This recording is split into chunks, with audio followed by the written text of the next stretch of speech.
More than 4 million Australians have a disability, or around 18% of the population. How does the life experience compare between people with disability and the non-disabled community? Meet Abby. And this is Zoe. Abby and Zoe grew up next door to each other. They live in a good neighbourhood and have loving, caring parents. Abby is born with a disability, and her arrival is met with feelings of grief, loss and pity. From the beginning, everyone is focused on what is wrong with her body and what can be done to fix it. Zoe, on the other hand, is born without impairments and is welcomed with a sense of joy, excitement and celebration. As they get older, they both get ready to go to school. Zoe has many options. She can go to the state school or private school. She receives an education appropriate for her age and development. She is given every opportunity to learn new things and participate in extracurricular activities. Abby can also go to mainstream school, but much of the learning and other activities are not accessible to her needs. She is encouraged to attend special school, where her support needs are guaranteed but educational standards are lower. She chooses a mainstream school. Abby struggles to fit in at school. It's hard for her to make friends because she always has to explain her disability to get past other people's insecurities about it. People aren't always keen to make the effort to connect and to discover who she is as a person. Zoe never has to explain herself because she is seen as the ordinary child that she is. Her friendships are all very organic, free from awkwardness.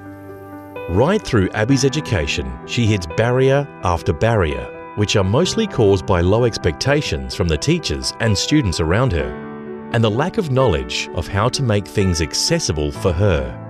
Meanwhile, Zoe does not experience any barriers because the system has already been set up to meet her needs. After her education, Zoe gets to choose a good job, working with people who look like her and act like her, and they all climb the job ladder together. This is considered fair and equitable because it's based on skill and merit. When it's Abby's turn to apply for jobs, she gets the feeling she's missing out on opportunities because it's easier for employers to leave her application on the unsuccessful pile. She fears that employers, just like her teachers at school, have no idea about how to include her.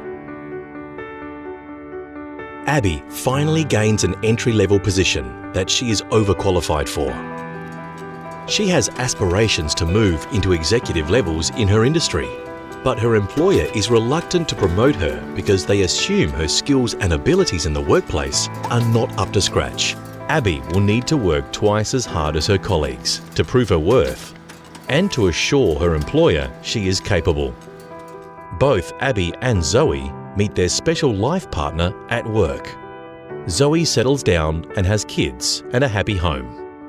Abby knows that she could also have kids and a happy home, but the doctors like to highlight the risks and dangers and question Abby's ability to parent successfully.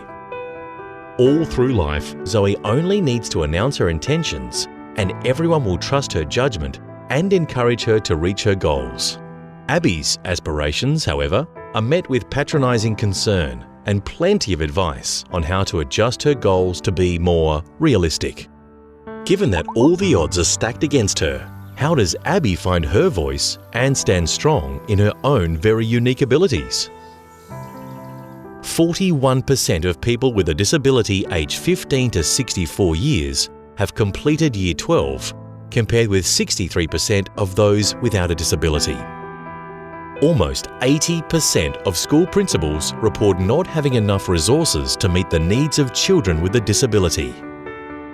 Working-age people with disability, 48%, have a lower employment rate than those without a disability, 80%. Parents with disabilities are 10 times more likely to have their children removed from them than parents without those disabilities. For more information and courses on disability advocacy, please visit www.daru.org.au.